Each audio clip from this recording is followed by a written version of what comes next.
ప్రభునందు ప్రియమైన సంఘమా, త్రియేక దేవుని నామమున మీకు శుభములు తెలియజేస్తున్నా. దేవుని ఉచిత కృప ఇంకను మనము సజీవుల లెక్కలో ఉండి సశరీరులముగా ఆయనను ఆరాధించగలిగేటువంటి భాగ్యాన్ని దేవుడు మనకు ఇస్తూ ఉన్నాడు. దావీదు భక్తుడు మరణం అంటే భయపడలేదు, కానీ మరణిస్తే సశరీరుడిగా ఉన్నటువంటి నేను మృతుల లోకానికి వెళుతాను కదా, మృతుల లోకంలో నిన్ను స్తుతించాలి అన్నట్లుగా ఉండదు, అక్కడ గాఢ నిద్రలో ఉంటాం. కాబట్టి మృతుల లోకానికి నన్ను తీసుకువెళ్ళకు, నీతో ఉన్న అనుభవము లేకుండా పోతాయి అని మరి భక్తితో తెలియజేసినటువంటి మాటలు మనం జ్ఞాపకం ఉంచుకోవాలి. మనం జీవిస్తున్నామంటే ఏదో మనం తృప్తిగా బ్రతికేస్తున్నాం కదా, చావట్లేదు కదా అన్నట్లు కాదు, కానీ సశరీరులముగా మృతుల లోకంలో నిద్రపోయేటువంటి వారముగా గాక మెలకువగలిగినటువంటి వారముగా మన మనస్సుతో, శరీరముతో, ఆత్మతో, సత్యముతో ఆయనను ఆరాధించగలుగుతూ ఉన్నాము. ఎంత భాగ్యము! ఆ విధంగా మరి యొక్క ఆదివారంన తోటి విశ్వాసులతో మనకు ఆయనను ఆరాధించేటువంటి భాగ్యాన్ని ఇచ్చినందుకు మనమందరం కూడా ఆయనకు రుణస్థులమై ఉన్నాం.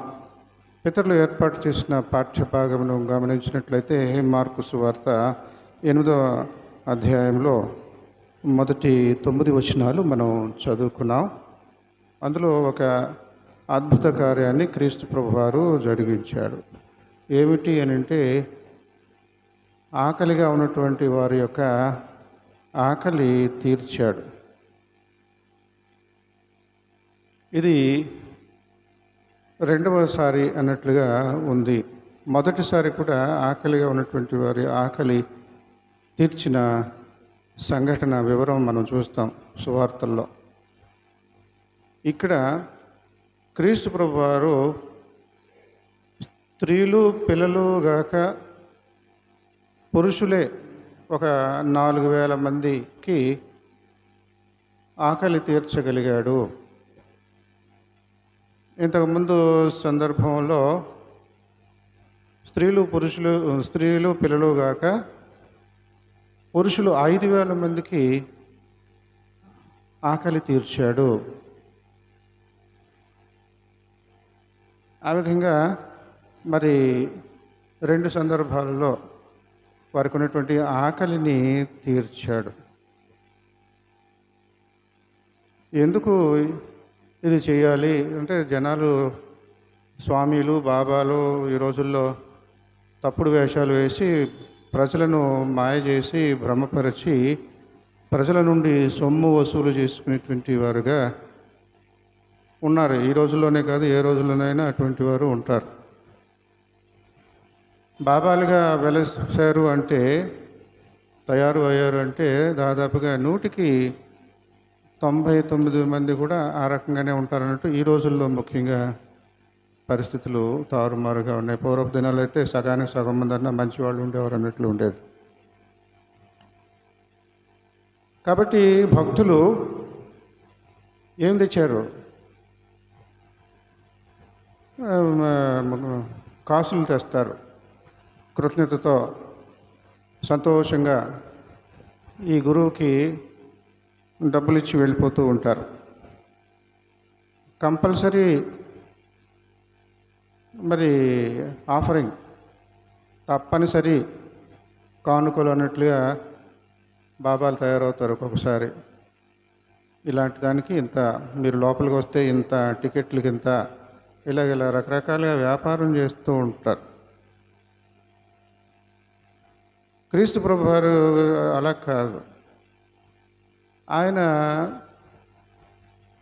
మాటలు వినటానికి, చేతలు చూడటానికి ప్రజలు ఎగబడేవారు. ఆయన మాటలు వినడానికి ఊళ్ళో అయితే కుదరదు. ఊరు బయట మైదానంలో విశాలమైనటువంటి ప్రదేశంలో అనేక మంది కూడుకొనవచ్చు కనుక అక్కడ సమావేశాలు ఉండేవి. ఆ రోజుల్లో యూదయ అరణ్య ప్రాంతంలో, గలిలయ అరణ్య ప్రాంతంలో, అంటే జనసంచారం లేనటువంటి చుట్టుప్రక్కల ఎక్కడ కూడా ఊళ్ళు కూడా కనిపించవు అనేటువంటి ప్రదేశంలో ఇలాంటి సమావేశాలు ఉండేవి. ఆత్మీయమైనటువంటి సమావేశాలు ఉండేవి. సాధారణంగా క్రీస్తు ప్రభువారితోనే అవి ఉండేవి. అంతకుముందు కానీ ఆ తర్వాత కానీ లేవు అన్నట్లుగా మనం గమనించవచ్చు. ఈ విధంగా గురువు దగ్గరికి వచ్చేసారు. ఇప్పుడు దొంగ పాపాలు ఏం చేస్తారు? వీళ్ళ దగ్గర ఏమున్నాయి, ఇవేం తెచ్చుకున్నారు, వీళ్ళ నుంచి అవన్నీ నా సొంతం చేసుకునేలాగా మాయమాటలు ఎలా చెప్పాలి,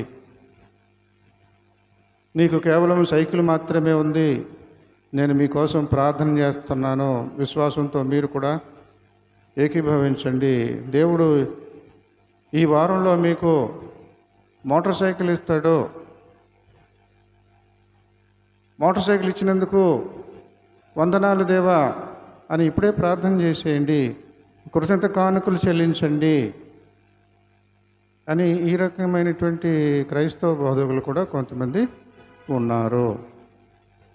అయితే క్రీస్తు ప్రభువారు ఈ జన సందోహము వచ్చి చేరారు, ఉండిపోతున్నారు.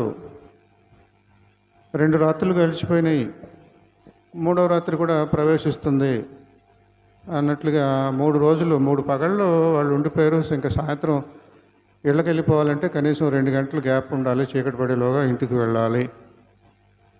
భోజనం టైం ఇక మధ్యాహ్నం. అప్పుడు క్రీస్తు ప్రభువారికి కొంచెం కంగారైంది, ప్రేమతో కంగారు పుట్టింది. వీళ్ళు వచ్చి 3 రోజులైంది, 3 లంచ్ బాక్సులు తీసుకోవాలి, 3 రోజులకి డిన్నర్కి కూడా 3 బాక్సులు తీసుకోవాలి, 6 బాక్సులు తీసుకోవాలి. మరి ఇలా వచ్చేసారు, ధైర్యంగా వచ్చేసారు, ఇలా ఉండిపోయారు అంటే 3 రోజులు తినకుండా ఉన్నారు అన్నట్లుగానే మనం అక్కడ మాటలను బట్టి అనుకోవాలి. లేకపోతే నేను తెచ్చింది ఆడు పక్కన ఉన్నవాడు చూస్తాడు, ఆడు చూస్తూ ఉండగా నేను ఎందుకు తినడం అని అందరూ కొంచెం నిద్రలోకి జారిపోయాక వీడు ఆకలికి తట్టుకోలేక అలా కొంతమంది తెచ్చుకున్నాయి ఎవరికి తెలియకుండా తింటూ ఉండవచ్చు. రకరకాలుగా మనం ఊహించాలి. సరే, క్రీస్తు ప్రభువారు ఈ రకంగా జన సందోహాన్ని చూసి జాలి పడతా ఉన్నాడు. దొంగ పాపాలు ఇందాక చెప్పాను కదా, ఏం చేస్తారో, వీళ్ళు ఏమేమి తెచ్చుకున్నారో వాటిని నేను మొత్తం కాజేయాలి అన్నట్లుగా ఉంటాయి. ఈరోజు అంశం ఏమిటి అని అంటే, ఈ వాక్యానుసారంగా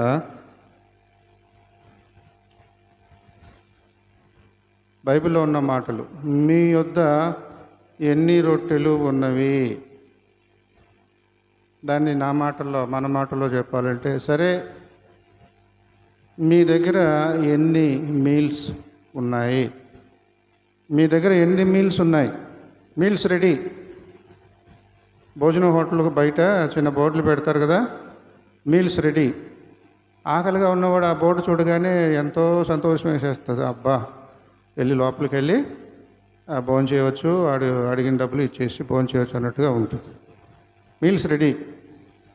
క్రీస్తు ప్రభువారు అంటున్నారు, మన మాటల్లో చెప్పాలంటే, మీ దగ్గర ఎన్ని మీల్స్ ఉన్నాయి అని చెప్పకముందు ఏమన్నారు అని అంటే, వీళ్ళు ఇక్కడ 3 రోజుల పాటు మనతో ఉండిపోయారు, ఇప్పుడు ఎవరి ఇళ్ళకి వాళ్ళు వెళ్ళిపోవాలి అంటే వాళ్ళు సమస్య వెళ్ళిపోతారు, దారిలో మోర్చపోతారు, కళ్ళు తిరిగి పడిపోతారు, నాకు వీళ్ళ మీద చాలా మరి జాలిగా ఉంది, కడుపు తరుక్కుపోతుంది అనే మాట మంచిది కాదు. కానీ అలాంటి మాట వాళ్ళ భాషలో క్రీస్తు ప్రభువారు వాడతారు. వీళ్ళు చూస్తే నాకు చాలా కడుపులో ఇలా అయిపోతుంది అన్నట్టు అన్నమాట. ఆ రకంగా క్రీస్తు ప్రభువారని, సరేలే ఇప్పుడు మనం వీళ్ళ ఆకలి తీర్చాలి అని చెప్పేసి శిష్యులతో అంటూ ఉన్నాడు. మీ దగ్గర ఏమున్నాయి? మీ దగ్గర ఎన్ని రొట్టెలు ఉన్నాయి? మీ వద్ద ఎన్ని రొట్టెలు ఉన్నవి? పాత తెలుగు భాష అది. బైబిల్లో ఈ రోజుల్లో బైబిల్ అలా రాసుకోకూడదు మనం. కొత్త తరహా బైబిల్ ఉన్నది, పవిత్ర గ్రంథం అని చెప్పేసి. అందులో వాడుక భాషలో ఈ మాటలను ఎలా చెప్తామంటే ఇలాగ చెప్పుకోవచ్చు. అందులో లేదు కానీ నేను అంటున్నాను, వాడుక భాషలో ఇలాంటి మాటలే ఉంటాయి. మీ దగ్గర ఎన్ని మీల్స్ ఉన్నాయి? గురువుగారు, మా దగ్గర 7 మీల్స్ ఉన్నాయండి. ఒరే బాబు, ఇక్కడేమో స్త్రీలు పిల్లలు కాకుండా పురుషులే 4,000 మంది ఉన్నారు అంటే పురుషుల లెక్కే చూపిస్తారు. ఓట్లు ఎలక్షన్లో ఓటు 18 ఏళ్ళు దాటిన వాళ్ళ పేర్లే ఉంటాయి, అవునా? అలాగే ఆ రోజుల్లో లెక్కలు అని అంటే కనుక వచ్చిన మగవాళ్ళు ఎంతమంది అంటారు. దాన్ని బట్టి ఉజ్జాయింపున వీళ్ళు. సరే, మనం ఏమనుకుందాం అంటే 4,000 మంది అంటే 4 మగవాళ్ళు అంటే ఆడవాళ్ళు పిల్లలు. స్త్రీ శిశు సంక్షేమ పథకాలు అంటారు చూసారా, అలాగా వాళ్ళది వేరే డిపార్ట్మెంటు. వాళ్ళు పోనీ 6 వేసుకుందాం, స్త్రీలు పిల్లలు కలిపి మొత్తం ఒక 10 అంటే 10,000 మంది దాకా ఉన్నారు.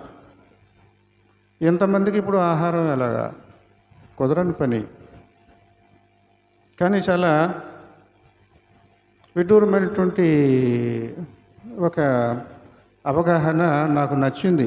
ఇంతకుముందు కూడా కొన్ని సంవత్సరాల క్రితం చెప్పాను ఈ వాక్యం గురించి. అది మీరు సరే అంటారా కాదా అని తర్వాత సంగతి. కానీ చాలా అది మనసుకు నచ్చినటువంటి విషయంగా వివరంగా ఉంటూ ఉన్నది. ఇశ్రాయేలీలు 40 సంవత్సరాలు ప్రయాణం చేస్తే కొన్ని సంవత్సరాలు వాళ్ళకి మన్నా కురుస్తూ వచ్చేది. మన్నా ఆకాశం నుండి వాళ్ళకి ఆహారం వచ్చేది అన్నట్లుగా ఉండేది. తెల్లారేటప్పటికల్లా తిండి దొరికేది అన్నట్లుగా ఉండేది. ఆశ్చర్యం వేస్తుంది, అదేంటిది ప్రకృతి విరుద్ధంగా అలాంటి అద్భుతాలు ప్రతిసారి జరుగుతాయా అన్నట్లుగా ఉంటుంది. అవునా కదా? మన బుర్రతో మనం ఆలోచించినప్పుడు ఇలాంటి ప్రశ్నలు వస్తాయి. కానీ ఏమలే అని చెప్పి వదిలేస్తూ ఉంటారు. నాకెందుకు వచ్చిందిలే, బైబిల్ని మనం ఇది చేయకూడదు అన్నట్టుగా ఉంటారు. అయితే అక్కడ కొత్తిమీర లాంటి మొక్కలు ప్రతిరోజు పుట్టుకొస్తూ ఉండేవి. కొన్ని జీవులు, ప్రాణులు కూడా ఈ ప్రపంచంలో మనం చూసినట్లయితే ఒకరోజు జీవి అన్నట్లుగా ఉంటాయి కొన్ని. వాటి ఆయుష్ మనకి 24 గంటలు అనుకుంటాము. 24 గంటల్లో ఎన్ని సెకండ్లు ఉన్నాయి. అలాగా ఒకరోజు బ్రతికే జీవులకు ఒక పేరు ఉంది. అవన్నీ నేను మర్చిపోయాను, కానీ అలాంటి వాటికి ఒక పేరు. ఒకరోజు జీవించేటువంటి ప్రాణులు. అలాగా ఈ కొత్తిమీర లాంటి ఈ మొక్కలు, ఆకుకూరలు చక్కగా వాళ్ళకు కనబడితే రుచికరంగా ఉంటున్నాయి. అవి తింటూ గడిపేస్తూ ఉండేవారు. వాటికి ఎప్పుడు చూడలేదు, ఎవరు పేర్లు వినలేదు. ఇది సీమ సరుకు తెచ్చారా ఎవరు అని అంటే సీమ సరుకు ఎవరు తెచ్చిన దాఖలాలు లేవు. పేరు పెట్టడానికి కుదరలేదు. ఇదేమి అని ఇదేమి అందరూ అనుకుంటుంటే ఇంకా అదే పేరుగా మారిపోయింది. Shakespeare as you like it అనేటువంటి పేరు ఆ డ్రామాకి పెట్టినట్టుగా. యాజ్ యు లైక్ ఇట్, దీనికి ఏం పేరు పెడదామండి? డ్రామా అయితే రాసేసారు, ఇప్పుడు దీనికి ఏం పేరు పెట్టాలి? As you like it. అలాగా వీళ్ళు ఇదేమి అని అంటాను. సరే, వాళ్ళకి మీల్స్ దొరుకుతున్న తృప్తికరంగానే ఉన్నారు. మరి ఇక్కడ ఇప్పుడు ఈ 10,000 మందికి మీల్స్ ఆకాశం నుండి మన్నాలాగానే ఎలాగా? ఇప్పుడు ప్రకృతి విరుద్ధంగా ఏదన్నా చేసేస్తున్నాడా? అది మేము నమ్మం. అలాగా భౌతికంగా రుజువులాగా ఉండాలి అంటే భౌతికంగానే రుజువులు ఉండేలాగిన కొన్ని అద్భుతాలు క్రీస్తు ప్రభువారు చేస్తూ ఉండేవారు. కొన్నిటికి మన ఊహకు, మన అవగాహనకు మించినవిగా, అంగీకృతంగా కాదు అన్నట్లుగా ఉంటాయి. ఒకసారి గుడ్డివాడికి తనకున్నటువంటి గుడ్డితనాన్ని తీసివేయడానికి నేల మీద ఉమ్ము పోసి దాంతో బురద చేసి కళ్ళ మీద రుద్ది వెళ్ళి కడుక్కోపో అని అంటే వాడికి చూపు వస్తుంది. ఇలాంటి సందర్భాలు కూడా ఉన్నాయి. సరే, ఇక్కడ మరి 5,000 మందికి 4,000 మందికి ఈ పురుషులకు మరి ఏ రకంగా పెట్టగలిగాడు అని అంటే, క్రీస్తు ప్రభువారు వాళ్ళని చైతన్యవంతులను చేస్తూ అద్భుతాలు చేసి చూపించేవాడు. అద్భుతం మీ చేతిలోనే ఉంది, అద్భుతం మన మధ్యనే ఉంది, పరలోక రాజ్యము మీ మధ్యనే ఉన్నది, ఎక్కడో ఉన్నది ఎప్పుడో వస్తుంది కాదు, అద్భుతం కూడా మీ మధ్యనే ఉన్నది, మీతోనే ఉన్నది. ఏమిటి? సరే అబ్బాయిలు, మీ వద్ద ఎన్ని రొట్టెలు ఉన్నవి, మీ దగ్గర ఎన్ని మీల్స్ ఉన్నాయి? 7 తీసురండి, అందరిని కూర్చోబెట్టండి. ఇవన్నీ చూస్తూ ఉన్నారు జనాలు. ఆ మైదానంలో ఎత్తైన ప్రదేశంలో గాలి వాటానికి మాటలు వినబడేలాగానే కూర్చుంటారు, మాటలు చెప్తూ ఉంటారు. ఆ రకంగా చెదురుమదురుగా అక్కడక్కడ అందరూ గుంపులు గుంపులుగా కూర్చొని ఉన్నారు, చూస్తూ ఉన్నారు. ఎత్తుగా ఉన్న ప్రదేశంలో గురువు గారు, శిష్యులు, ఇలాంటి ముఖ్యమైన వాళ్ళందరూ ఉన్నారు. చేసే పనులన్నీ చూస్తూ ఉన్నారు, అడుగుతున్నారు. ఇవన్నీ కూడా వాళ్ళకి గమనిస్తూ ఉన్నారు. 7 మీల్స్ అండి గురువుగారు. జనాలకు అందరికీ తెలిసిపోయింది, గురువుగారు 7 మీల్స్తో ఇప్పుడు మనకి ఎన్ని వేల మందికి బొవ్వ పెడతాడు అని చెప్పేసి, ఎలా చేస్తాడు? శిష్యులకి ఉన్నటువంటి ఆ మనస్సాక్షి మనకు లేకుండా పోయింది. మన దగ్గర ఇంకా ఉన్నాయి, మనం కూడా తెచ్చుకున్నటువంటి మీల్స్ ఉన్నాయి. అంటే మనకులాగా పొద్దున వండిన అన్నం రాత్రికి పాసిపోయేలాగా ఉండదు. వాళ్ళ పద్ధతులు వేరు, వాళ్ళ ఆహారపు అలవాట్లు వేరు. రొట్టెలు పాసిపోవు, ఎండిపోతాయేమో కానీ పాసిపోవు. అదేవిధంగా మరి పికిల్, పచ్చళ్ళు, ఊరగాయలు అంటారు. ఊరగాయలు అంటే ఊరుతూ ఉంటుంది తప్ప అది కుళ్ళిపోదు, పాసిపోదు, ఊరుతూనే ఉంటుంది అన్నమాట. అంటే అలాగే ఉంటూనే ఉంటుందని అర్థం. ఆ ఊటలో ఆ మొక్కలు అవన్నీ కూడా చక్కగా ఉంటాయి, దాన్ని పచ్చడి అంటాం. సరే, చేపల్ని వాళ్ళు ఆ రకంగా చేసుకునేవాళ్ళు. చేపల పచ్చడి, రొట్టెలు, చేపల పచ్చడి ఎన్ని రోజులైనా ఉంచుకోవచ్చు, ఏమీ నాశనం, అది బూజు పట్టదు, లేకపోతే ఇంకొకటి కాదు. Ever ready to eat, meals ready అన్నట్లుగా ఉంటుంది. అవి తెచ్చుకున్నారు, మధ్య మధ్యలో తింటున్నారు, ఏం చేస్తున్నారో అవన్నీ జరుగుతూ ఉన్నాయి. ఇప్పుడు సమయం వచ్చింది, వీళ్ళందరికీ భోజనాలు పెట్టాలి. శిష్యులు, మీ దగ్గర మీ వద్ద ఎన్ని రొట్టెలు ఉన్నాయి, ఎన్ని మీల్స్ ఉన్నాయి? 7 మీల్స్ ఉన్నాయండి, తీసుకురండి, ప్రార్థన చేస్తూ ఉన్నాడు. పరలోకపు తండ్రికి చేతులెత్తి ప్రార్థన చేస్తూ ఉన్నాడు. వీళ్ళ మనస్సుల్లో మనస్సాక్షి గుచ్చుతూ ఉన్నది. వీళ్ళ దగ్గర ఉన్నవన్నీ కూడా గబగబా శిష్యులకు ఉన్నటువంటి బుద్ధి మనకు లేకుండా పోయింది. సమస్త జనులను శిష్యులనుగా చేయడనేటువంటి ఆ గురువు గారి మాటలు మనం వింటా ఉన్నాం. మనమందరం కూడా శిష్యులమే. ఎంతమందినైనా అడుగుతాడు ఆయన, ఇదిగో ఇద్దరికి సరిపడా మీల్స్ ఉన్నాయి, నేను తెచ్చుకున్న వాటిలో ఇంకా 2 తినొచ్చు, ఇంకొకడు వచ్చారు. అలా మొత్తం క్రీస్తు ప్రభువారు ప్రార్థన ముగించేలోగా వాళ్ళ మనస్సాక్షి గద్దించి దాచుకున్నటువంటి ఆహారం అంతా తీసుకొచ్చినటువంటి ఉదంతము. ఈ వివరం నాకు చాలా నచ్చింది. ఇలా చేశారు అని అంటే అది అద్భుతంలాగా, ఆ థ్రిల్లింగ్ లాగా ఉండదు. అవన్నీ పక్కన పెట్టేస్తారు. రాసిన వాళ్ళు కానీ ఏదైనా. ఈ విధంగా జరిగింది అద్భుతము. మన జీవితాల్లో కూడా ఇలాంటి అద్భుతాలు దేవుడు చేస్తున్నాడు, మనం గమనించాం. ఇలాంటి అద్భుతాలే దేవుడు చేయడానికి ఇష్టపడతాడు. ఆకాశం నుండి వచ్చి పైనుంచి డబ్బులు రాలిపోవు, చెట్టుకు డబ్బులేమి కాయవు. కానీ మన మనస్సాక్షి ఎరిగిన వాడుగా మన మనస్సాక్షి మంచిదైతే మనలను మెచ్చుకొని ఆశీర్వదించేటువంటి వాడుగా ఆశీర్వాదం పరలోకపు తండ్రికి ప్రార్థించాడు. పరలోకపు తండ్రి ఆశీర్వదించాడు. మొత్తం అందరూ కూర్చొని తినేశారు. తినేసిన తర్వాత ఇంకా ఎక్కువగా మిగిలిపోయింది. అందరూ తృప్తిగా తిన్న తర్వాత, అబ్బాయిలు ఏమేమైతే మిగిలి ఉన్నాయో, ఇప్పుడు మనం మీల్స్ విస్తరాకులు ఏం చేస్తాం, మన భారతదేశంలో చాలా దరిద్రమైనటువంటి పనికి మాలినటువంటి అలవాట్లు ఉన్నాయి.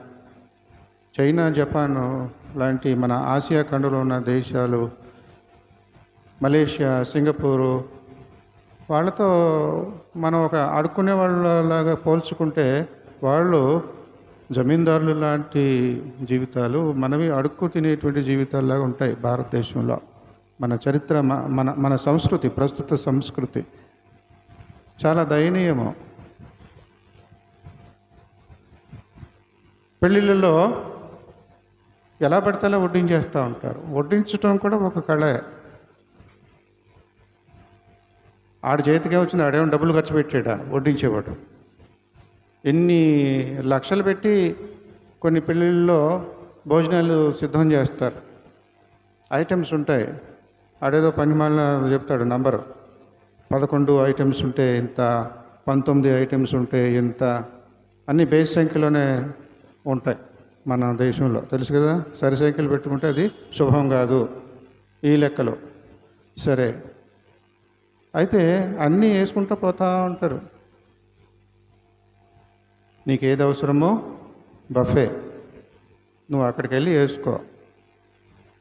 నీకు ఎంత అవసరమో అక్కడికి వెళ్ళి వేసుకో. అది అన్నిసార్లు కుదరదు. వీడు వరుసగా ఒకళ్ళ తర్వాత ఒకళ్ళు వేసుకుంటూ వెళ్ళిపోతూ ఉంటారు. వాడికి బుద్ధి లేదు, వేయించుకునే వాళ్ళకి బుద్ధి లేదు అన్నట్టు ఉంటుంది. ఇది నేను తినని అబ్బాయి, వద్దు, వెళ్ళిపో చెప్పాలి. చెప్పము. వాడు అడగడు, అయ్యా మీరు ఇది తింటారా, సరే అంటే వేస్తాను అని వాడు అడగడు. ఆడు పనికొచ్చాడు, ఆ పూట పని చేసి 4 డబ్బులు తీసుకొని వెళ్ళిపోతాడు. నువ్వు వచ్చావు, సరదాగా గడిపేసి అందులో వేసిందంతా కూడా చూసి ఏది నచ్చిందో తిని మిగిలినంతా పారేస్తావు. అక్టోబర్ 6వ తారీఖు world food security day. October 6వ తారీఖు వరల్డ్ ఫుడ్ సెక్యూరిటీ డే. ఈ మధ్యకాలంలో గత 10-12 సంవత్సరాలుగా మన భారతదేశంలో కూడా కొన్ని సంస్థలు, స్వచ్ఛంద సంస్థలు సామాజికమైనటువంటి మేలు జరిగేలాగా ఆవిర్భవించాయి. ఏమిటి, మీ పెళ్ళిళ్ళలో మిగిలిపోయినటువంటి ఆహారాన్ని భద్రంగా ఉంచితే మేము పట్టుకుపోతాము. పడేసేటువంటి ఎంగిలాకులు వచ్చి ఎత్తుకోవడానికి కాదు సుమా. మిగిలిన అన్నాలంటే మనం ఆ ఎంగిలాకులు ఎత్తుకోవడానికి వస్తున్నారు అనుకుంటాం. అది కాదు. పద్ధతి ప్రకారంగా తిని, పద్ధతి ప్రకారంగా మిగిలింది ఒకవేళ మిగిలితే కనుక దాన్ని తీసుకొని వెళ్ళడానికి మేము వస్తాము. ఒకనొకసారి మరి మదర్ తెరీసా పెద్ద మీటింగ్, 5 స్టార్ హోటల్లో మీటింగ్కి వెళ్ళింది. ఈవిడ మంచి ఇది కనుక, మంచి మర్యాదస్తురాలు కనుక ఆమెకుండే గౌరవం అవుతుంది. మిగతా వాళ్ళందరూ కూడా వేరే వేరే వ్యాపారాలు చేసేవాళ్ళు, మేధావులు వాళ్ళందరూ ఉన్నారు. ఈవిని పిలిస్తే కూడా ఆవిడకి సంబంధించిన మరి ఆవిడ కుష్ఠరోగుల మధ్య పరిచర్య చేస్తూ ఉంది, ఎన్నెన్నో సమాజానికి మేలైనటువంటి పనులు చేస్తూ ఉంది కనుక ఆమె సలహాలు కూడా అవసరం అన్నట్లుగా పిలిస్తే వెళ్ళింది. అయిపోయిన తర్వాత భోజనాలతో ఇక మీటింగ్ ముగించుకుంటారు. భోజనాల టైంలో తినేసి అందరూ లేచి వెళ్ళిపోతున్నారు. అంతే మరి తెలియని తర్వాత వాష్రూమ్కి వెళ్ళి వాష్ బేసిన్ దగ్గరికి వెళ్ళి చేతులు కడుక్కోవాలి. ఏమి వెళ్ళట్లే, ఈమె ఎంగిలాకులు ఎత్తుతూ ఉంది అక్కడ 5 స్టార్ హోటల్లో మన భాషలో. అవన్నీ ఒక దాంట్లో వేసేస్తుంది, ఒక పెద్ద ప్లేట్లో, పెద్ద బేసిన్లో అన్నట్లుగా. అమ్మ ఏంటి ఏంటి అలా ఉన్నారు కదా పని వాళ్ళందరూ, ఏం చేస్తున్నట్ట, కాదు ఇది నాకు అవసరం అంటుంది. మీకు అవసరం ఏంటమ్మా? లేదు నేను మీటింగ్కి వచ్చేటప్పుడు గేట్లోంచి వస్తూ ఉన్నాను, గేట్కి కొంచెం దూరంలో చెత్తకుండి దగ్గర కుక్కలు ఉన్నాయి, ఒకళ్ళిద్దరు ఆకులు కుక్కలతో పాటు ఆకుల్లో ఉన్న ఆహారం తింటా ఉన్నారు. నాకు కడుపు తరుక్కుపోయింది. ఇందాక చెప్పాను కదా, యేసుక్రీస్తు ప్రభు గారు ఇన్ని వేల మంది ఇప్పుడు ఇలా 3 రోజులు ఉండిపోయారు, వీళ్ళు దారిలో ఇలాగే తిండి లేకుండా పంపిస్తే మూర్చపోతారు, నా కడుపు తరుక్కుపోతుంది అనే మాట ఉపయోగించాలొచ్చా లేదా అన్నట్లుగా అనుకున్నాం కదా. కాబట్టి క్రీస్తు ప్రభు గారు అక్కడ అంటూ ఉన్నాడు, వీళ్ళని చూసి జాలేస్తుందని మామూలు మాట కాదు, వీళ్ళని చూసి నాకు కడుపు తరుక్కుపోతుంది. మదర్ తెరీసా చేసిన ఈ అద్భుతాన్ని చూసి చాలా ఆశ్చర్యం. ఆకలి తీర్చడానికి ఆకలి తీర్చే దేవుడు, 5 రొట్టెలు 2 చేపలు. ఒక పాట ఉంది, నేను రాసిన పాటలో చరణం, అది ఇంకా బయటికి రాలేదు, చక్కగా ఉంటుంది. అది జానపదంలాగా ఫోక్స్ మాస్ పాట. అది క్రీస్తు ప్రభు గారు ఇలా చేస్తూ ఉంటాడు, అవసరాన్ని తీరుస్తూ ఉంటాడు.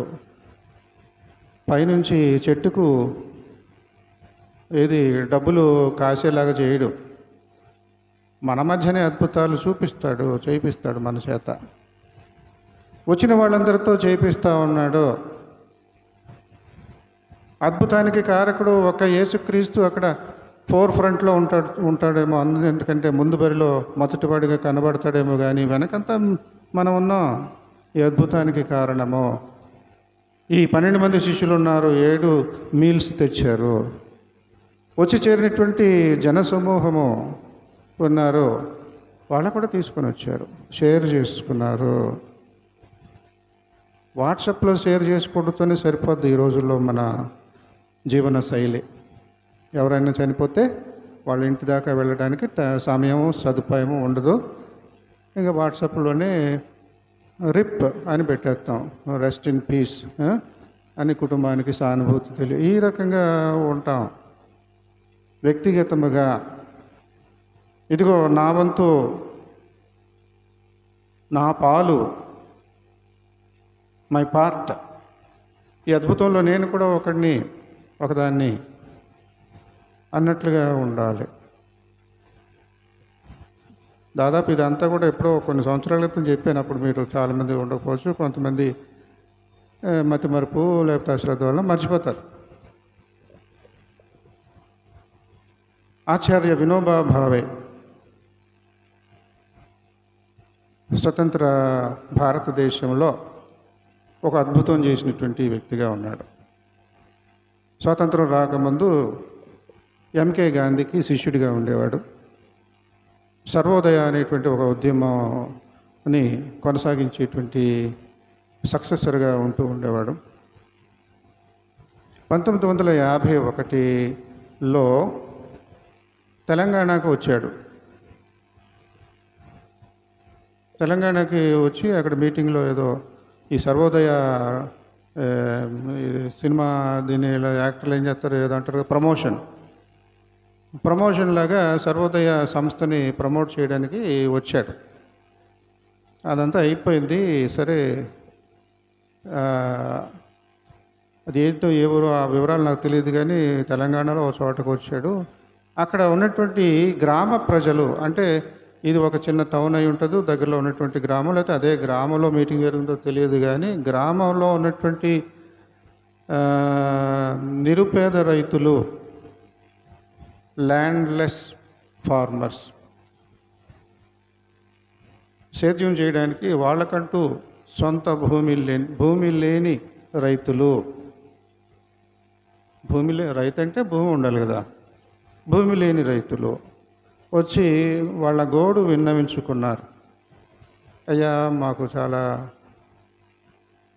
తిండికి అవస్థ పడతా ఉన్నామండి.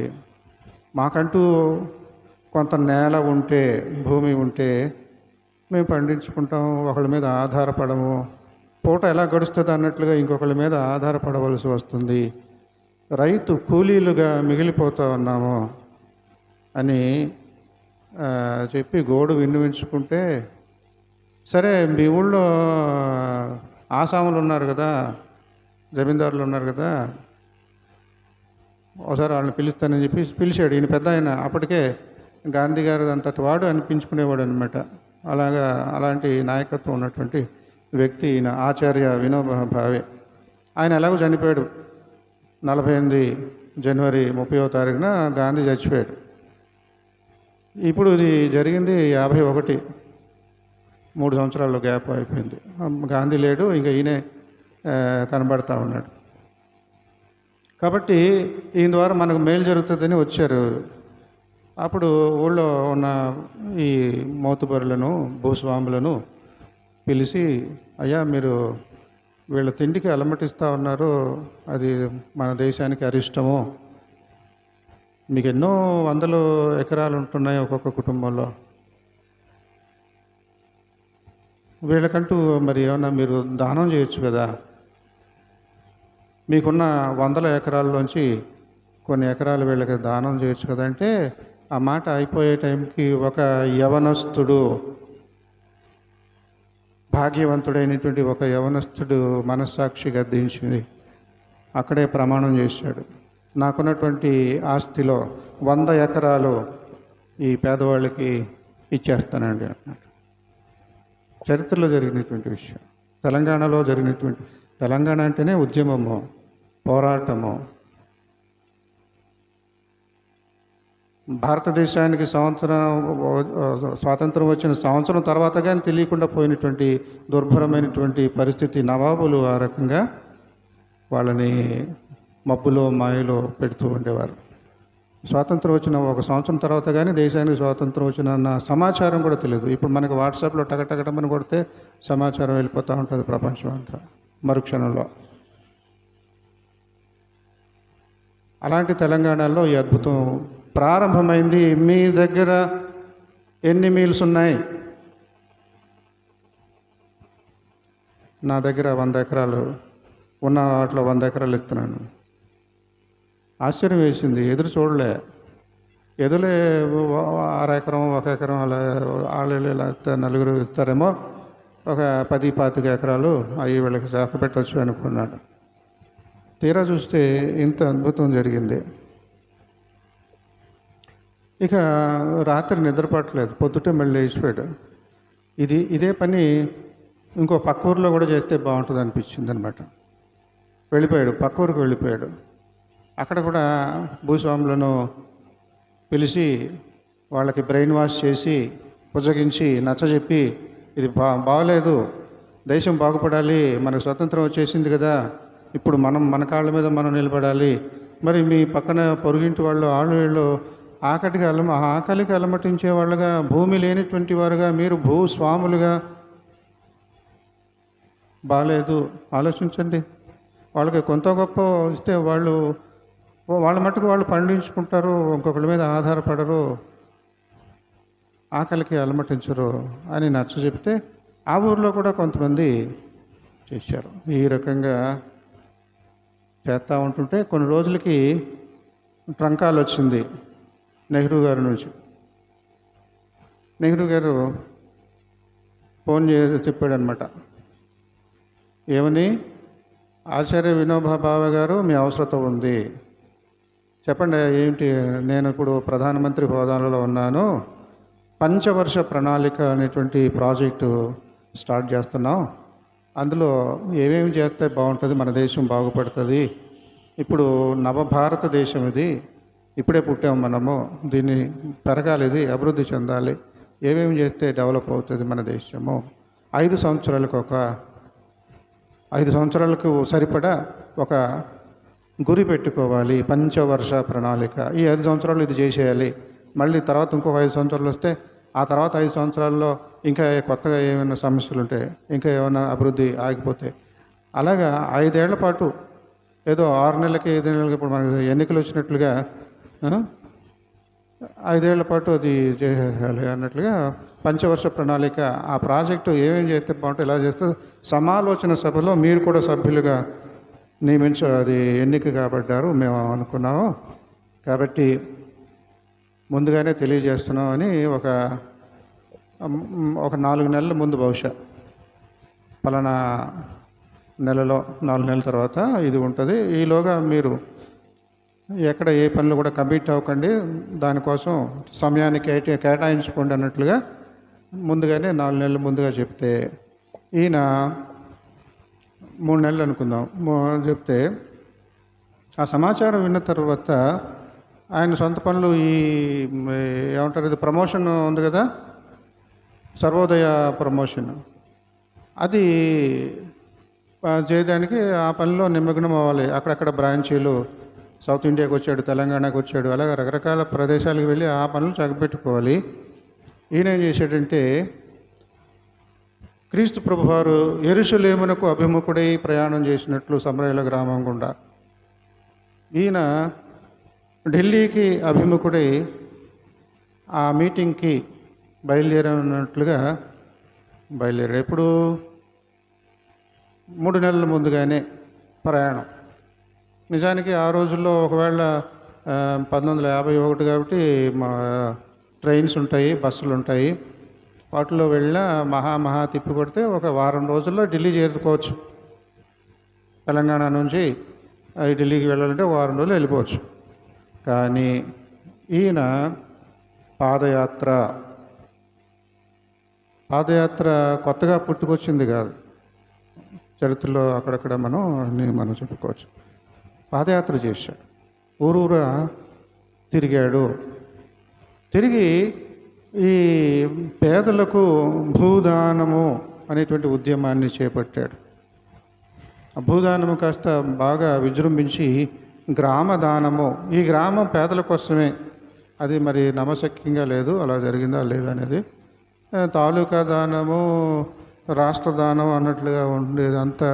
అంత గొప్పగా ఆ రోజుల్లో ఈయన యొక్క ఉద్యమం బాగా వెలసిల్లిందని చెప్పుకోవాలి. ఆ మాట, దానికోసమని ఈ మాటలు వాడతారు. కేవలం ఎకరాలు భూమి దానం కాదు, గ్రామాలు కూడా దానం చేసేసేవాళ్ళు, తాలూకాలు కూడా దానం చేసేవారు. అంటే రాష్ట్రాన్ని మా అల్లుడికి రాసిచ్చేస్తాను అన్నట్లుగా ఉంటుంది.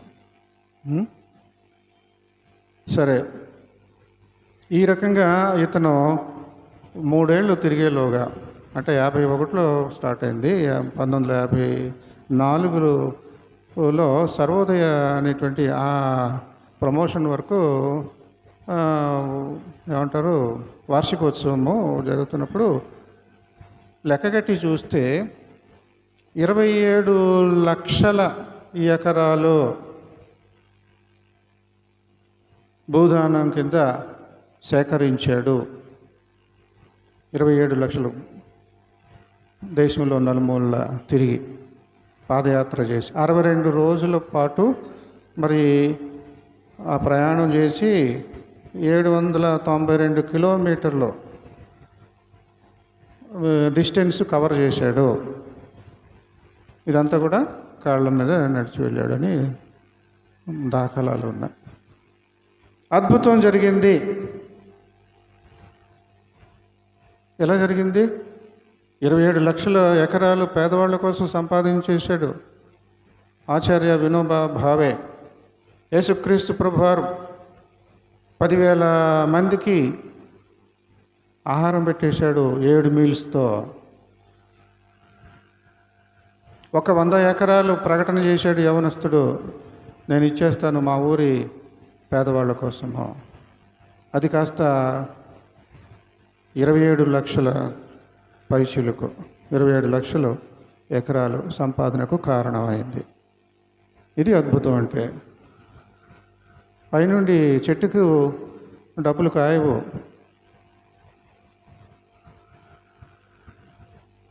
మనలోనే మన మధ్యనే అద్భుతాలు ఉన్నాయి, వాటిని సాధించాలి, పట్టించుకోవాలి. లేదు లేదు నేను తెచ్చిన ఈ మీల్స్ నేను బయటికి తీయను అని దాచేసుకుంటే అక్కడ అద్భుతం జరగదు. మనస్సాక్షి మీ దగ్గర ఏముంది? ఇది ఇంకొక ప్రసంగం, అంటే ఈ సందర్భానుసారంగా చెప్తాను. ఏముంది నీ దగ్గర? దావీదుని అడిగామనుకోండి, ఒడిసెలా ఉందండి, 5 గుర్రకళాలు ఉన్నాయి, గొలియాతుని చంపేస్తావా? ఏముంది నీ దగ్గర? ఖడ్గం ఉందా? యుద్ధం చేసే నైపుణ్యం ఉందా? ఏముంది నీ దగ్గర? అద్భుతం చేస్తాడు దేవుడు. దేవుడి మీద ఆధారపడాలి. నా దగ్గర ఒడిసెల మాత్రమే ఉన్నది, 5 గుళ్ళకరాళ్ళు మాత్రమే ఉన్నాయి. ఆ విశ్వాసం ఉండాలి. దేవుడు అద్భుతం చేస్తాడు నా ద్వారా. సున్నతి లేని వాడు వచ్చి సున్నతి గల మన జాతిని వెక్కిరించడం ఏమిటి, సవాలు చేయడం ఏమిటి? వాడు నేను చెప్తాను. సరే అయితే డ్రెస్ వేసుకో, యుద్ధం వేసే డ్రెస్సెస్ వేసుకున్నాడు, పాపం మొయ్యలేకపోతున్నాడు. కుర్రాడు, టీనేజ్ కుర్రాడు.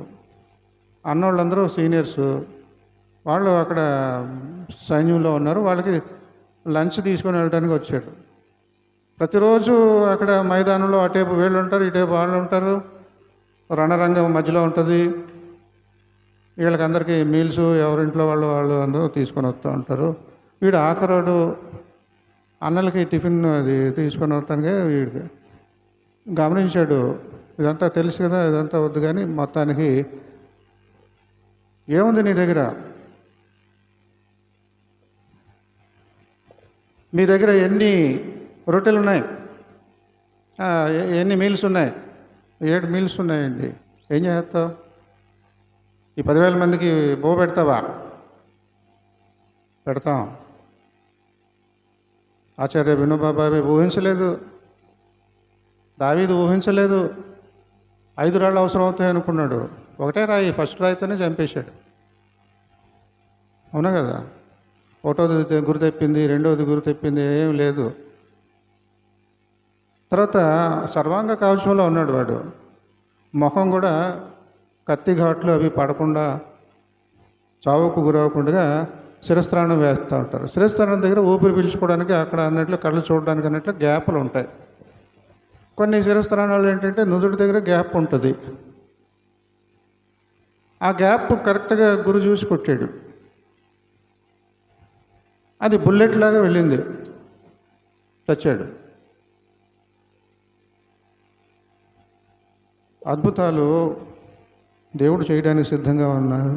అయితే మనల్ని ఒక ప్రశ్న అడుగుతున్నాడు, నీ దగ్గర ఏముంది? మోషే నీ దగ్గర ఏముంది? ఏముందండి, ఊతకర్ర ఉంది. దేవా ఊతకర్ర ఉంది, నీకు తెలుసు కదా, ఇంకంతకంటే ఏం పెట్టుకుంటాను, నా దగ్గర ఏం లేదు. ఊతకర్రనే ఎర్ర సముద్రం వైపు చాపు.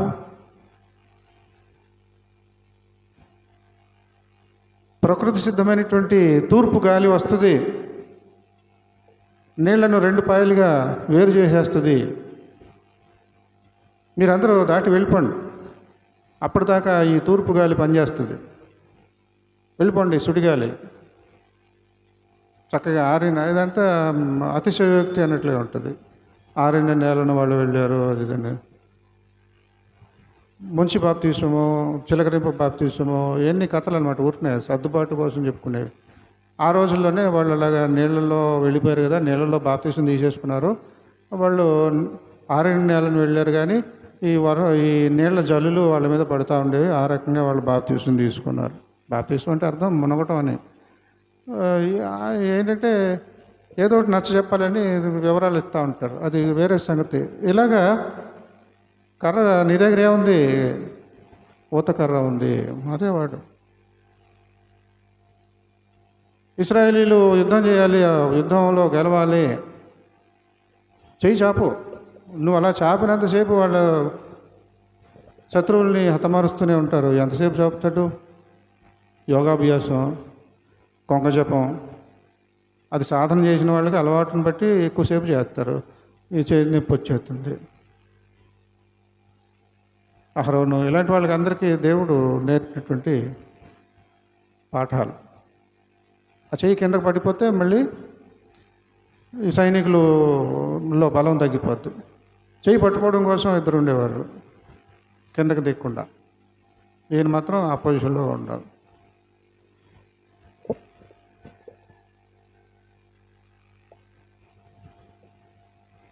యూదులు పనికెత్తే నయమాను ఇంట్లో పనిచేసేదాన్ని ఆ పిల్ల దగ్గర ఏమున్నాయి? డబ్బులు ఏమైనా ఉంటాయా?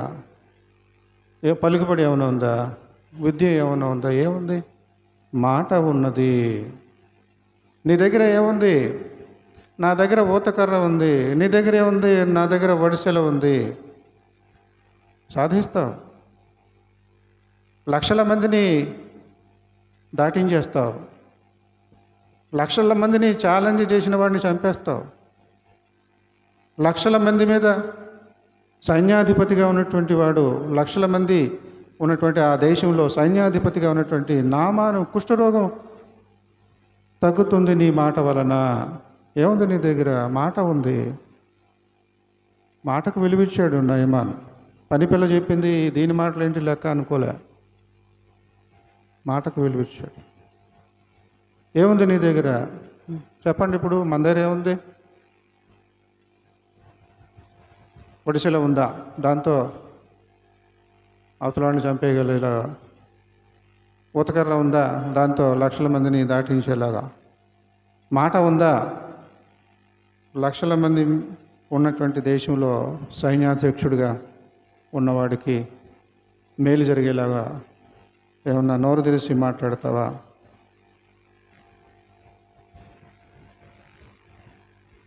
ఏలియా కరువు దినాలలో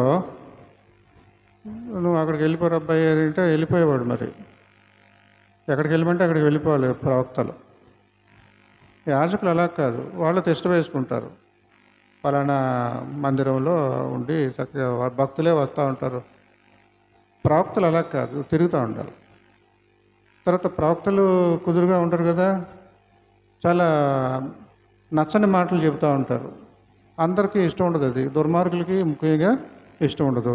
వాళ్ళు ప్రతీకారం తీర్చుకుంటారు, చంపాలని చూస్తూ ఉంటారు. ఏలియాకు ఆగతే పట్టింది.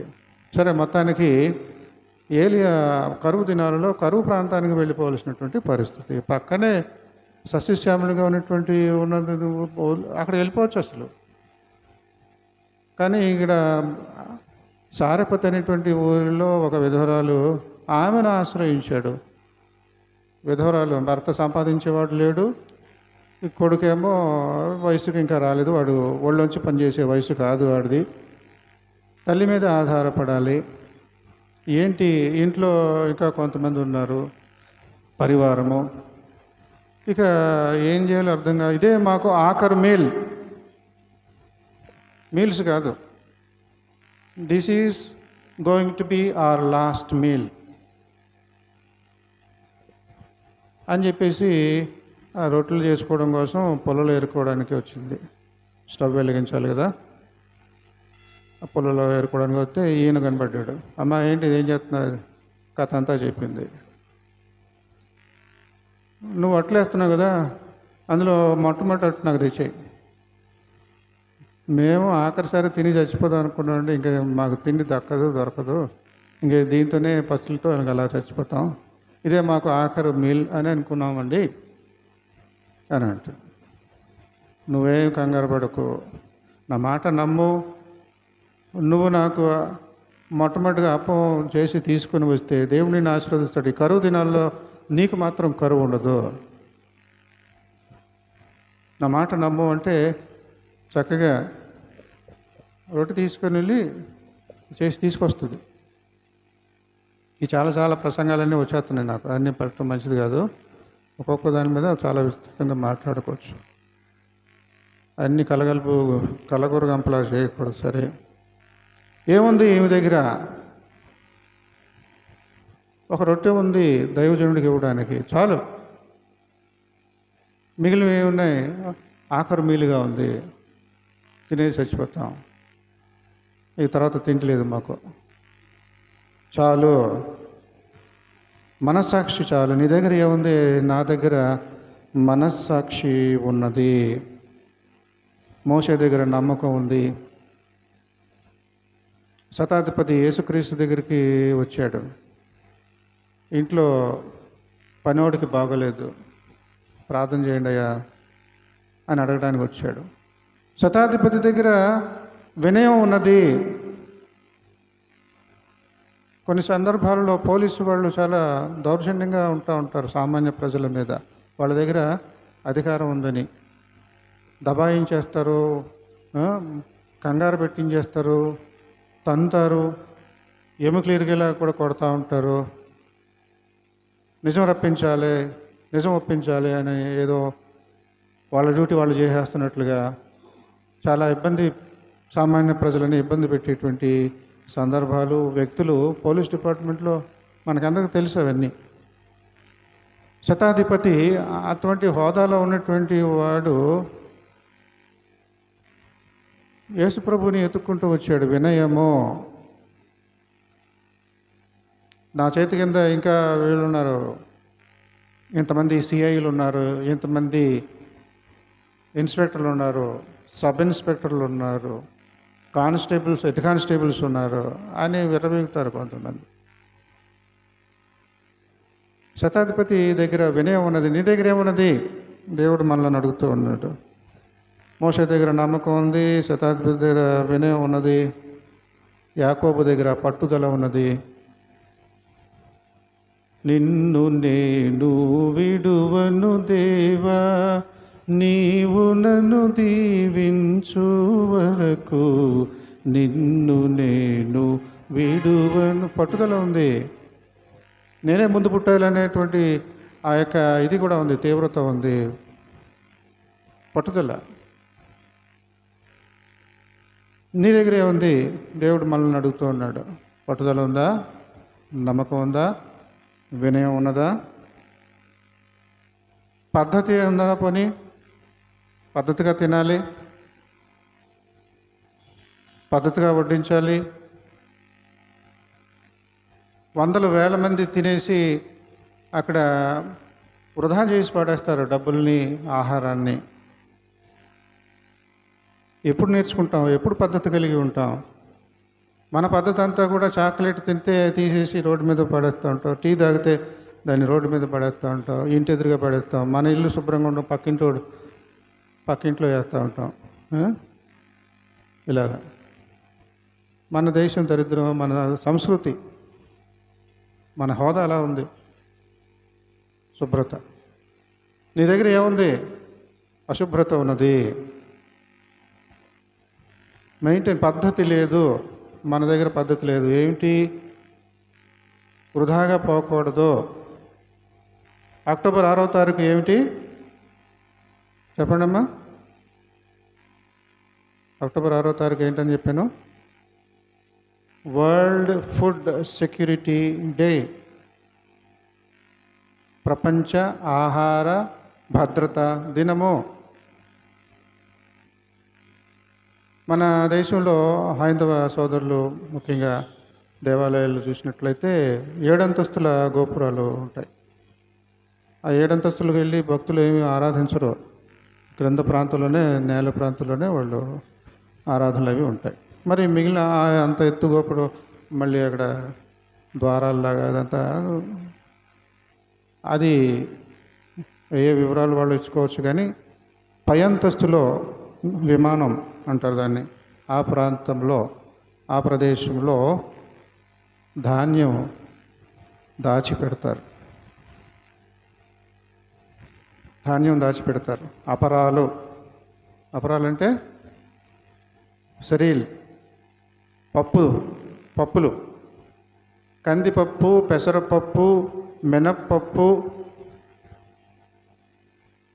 వడ్లు అంటే ధాన్యం అన్నమాట, బియ్యం, వడ్లు, ఇవన్నీ కూడా అక్కడ విత్తనాలు అన్నమాట ఉంచుతారు. అక్కడ వరదలు వచ్చేసి ఊరంతా కూడా కొట్టుకుపోయినా, ఊరంతా కూడా జలప్రళయం వచ్చినట్లుగా బురదగా అంతా సర్వనాశనం అయిపోయి అదంతా తేరుకొని మళ్ళీ వచ్చేటప్పటికి విత్తనాలు వేయడానికి విత్తనాలు ఉండవు, పంట అంతా కుళ్ళిపోయింది. ఇప్పుడు మళ్ళీ క్రొత్తగా ఉజ్జీవముగా ఉండాలి అని అంటే తిండి కావాలి. ఎక్కడి నుంచి వస్తుంది? ఇప్పుడు విదేశాలకు వెళ్ళి పనోళ్ళుగా మారిపోవాలి, కూలి పనులు చేసుకొని బతకాలి. అక్కర్లేదు. దాచినటువంటి ధాన్యం ఉన్నది కదా, ఆ ధాన్యం తీసి విత్తనాలు వేయాలి. ఆ ఉద్దేశంతో అక్కడ దాచిపెడుతూ ఉంటారు పాత రోజుల్లో. కాబట్టి పద్ధతిగా ఉండాలి, దాచుకునే పద్ధతి ఉండాలి. ఆ రోజుల్లో అది సరిపోయింది. ఈ రోజుల్లో ఏ రకంగా దాచుకోవాలి? వందల వేల మందికి పెళ్లి పేరు మీద విస్తారంగా డబ్బులు ఖర్చు పెట్టేసి చెత్త కుండీలో మిగిలిన అన్నం అంతా వేయటం కాదు. అలాగా రాకూడదు, వెళ్ళకూడదు. చెత్త కుండీల్లోకి వడ్డించేవాడితో చెప్పాలి, ఇది నాకు వడ్డించుకో, నేను తినను.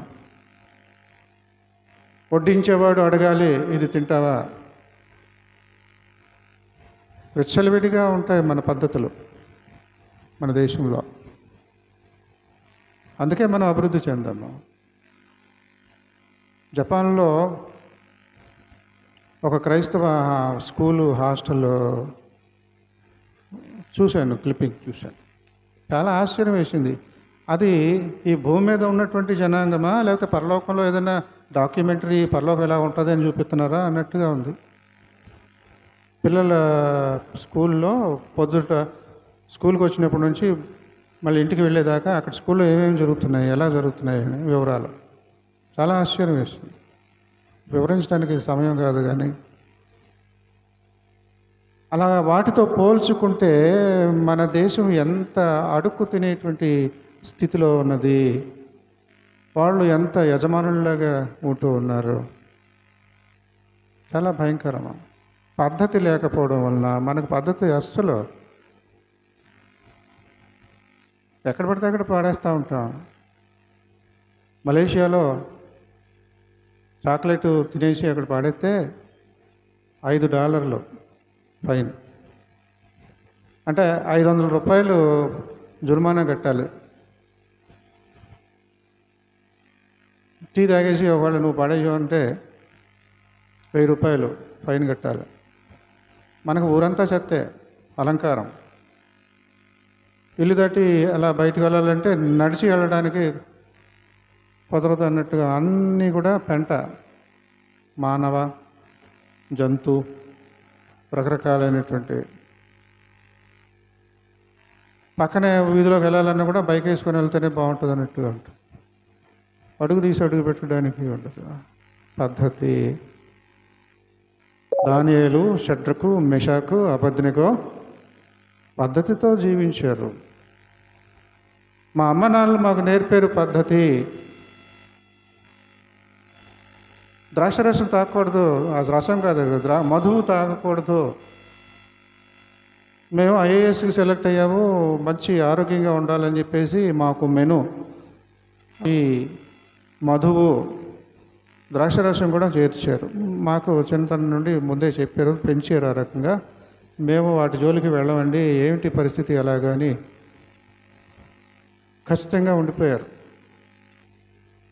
మధువు జోలికి వెళ్ళలే. మిగతా పిల్లలందరికీ చక్కగా మామూలుగా అది రొటీన్ అనమాట. వీళ్ళు మాత్రం తాగేవారుగా. 10 రోజుల తర్వాత మిగిలిన వాళ్ళందరికీ ఉంటే విశేషమైనటువంటి వారుగా ఉన్నారు. వీళ్ళ తెలివితేటలు కానీ, ఆరోగ్యం కానీ, ఏదైనా పద్ధతి. ఈ మధ్యకాలంలోనే గ్యాస్ట్రిక్ ట్రబుల్ అది ఇది అంటూ ఉంటారు.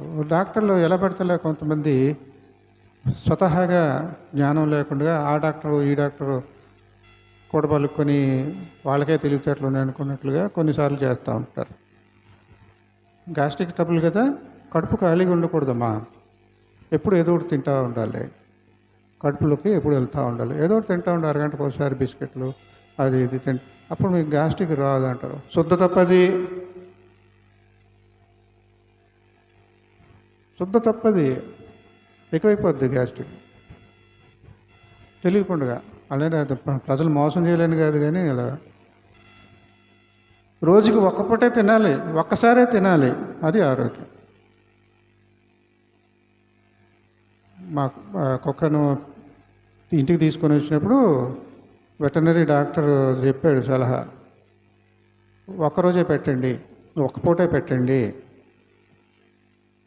ఇంక తర్వాత ఏమేమి పెట్టకండి, ఒకసారే తినాలి అది.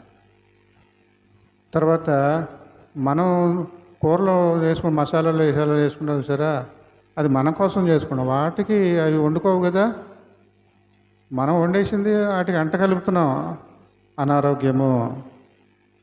చేయకూడదు అది. మీరు తినే కూరలో మసాలాలు అవన్నీ కూడా అవి తినకూడదు, ఇలాంటి సలహాలు చెప్పేవారు. సరే, జంతువులకే కదా రోజుకి ఒకసారి అనుకున్నా. ఈ మధ్యకాలంలో డాక్టర్లు మొదలయ్యారు చెప్పటం, సలహా చెప్పటం, మనుషులారా మీరు ఆరోగ్యంగా ఉండాలంటే రోజుకు ఒకసారే తినండి, ఎంత తినాలో అది అక్కడే తినండి, మళ్ళీ మధ్యలో బిస్కెట్లు అనే తర్వాత కొంచెం కొంచెమే కదండి, నంచుకోవడానికి కుదరదు. తినేది ఏదన్నా ఉంటే ఆ ఒక్కసారే కూర్చొని తినండి, అది ఆరోగ్యం పద్ధతి. లేదు, ఆ పద్ధతి మనం అలవాటు 3 పూట్ల తినడం పద్ధతి అలవాటు అయిపోయింది మనకి, దాని నుండి బయటపడట్లేదు. బయటపడాలి. ఏముంది నీ దగ్గర, పద్ధతి ఉందా? మనమైతే ఖచ్చితంగా లేదు అని ఒప్పుకోవాలి, మన సంస్కృతి సాంప్రదాయం. మరి ఏం సాధిస్తావు? ఏం అద్భుతం చేయాలనుకుంటున్నాడు దేవుడు? అద్భుతం చేయాలనుకుంటున్నాడు, నువ్వేమో పద్ధతి లేకుండా ఉంటూ ఉన్నావు. అద్భుతాల కోసం ప్రార్థన చేస్తూ ఉంటావు, విశ్వాసంతో ప్రార్థన చేస్తావు, గాలిలో దీపం పెట్టేసి దేవుడా దేవుడా అని ఎత్తావు. పద్ధతి అది? హరికెన్ లాంతర్, అలికిల్ లాంతర్ అంటూ ఉంటారు. హరికెన్ అంటే సుడిగాలి.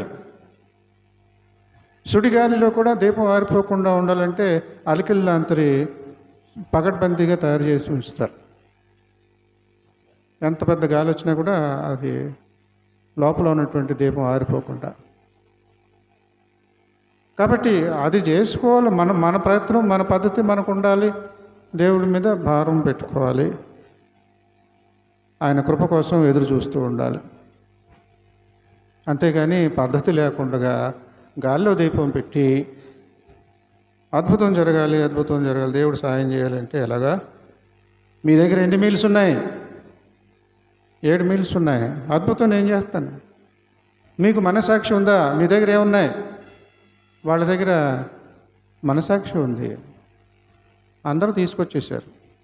ప్రార్థన ముగించేసేలోగా అందరూ తీసుకొచ్చేసారు, పెట్టేశారు. అందరికీ సరిపోయింది. మిగిలింది అని ఎత్తండి. వరల్డ్ ఫుడ్ సెక్యూరిటీ డే ఎత్తండి, పడేకండి. పద్ధతి. 7 మీల్స్కి